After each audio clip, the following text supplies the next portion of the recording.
中山版嘅深圳灣1號，今日堅仔帶大家睇睇呢個大平層415方左右。咁成個大平層咧，全部採用落地玻璃，日本嗰個 YKK 品牌。咁呢個落地玻璃咧可以抗颱風16級嘅。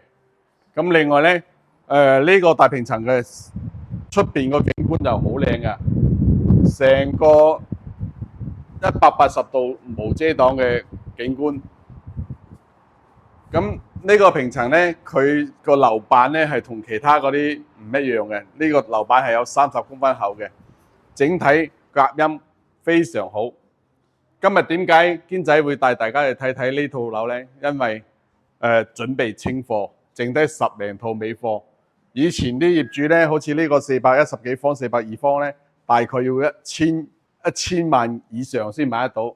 依家準備500零萬就有交易啦，所以帶大家睇睇成間屋嘅結構係點樣嘅。成間屋咧係冇梁冇柱嘅。嗱，依家拍緊嘅係示範單位。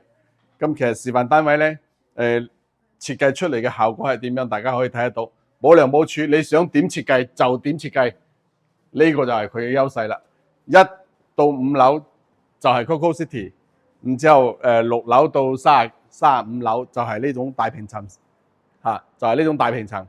然之後咧，上邊嗰啲35以上嗰啲咧就係佢嘅複式。所以話點解佢係中山版嘅深圳灣1號？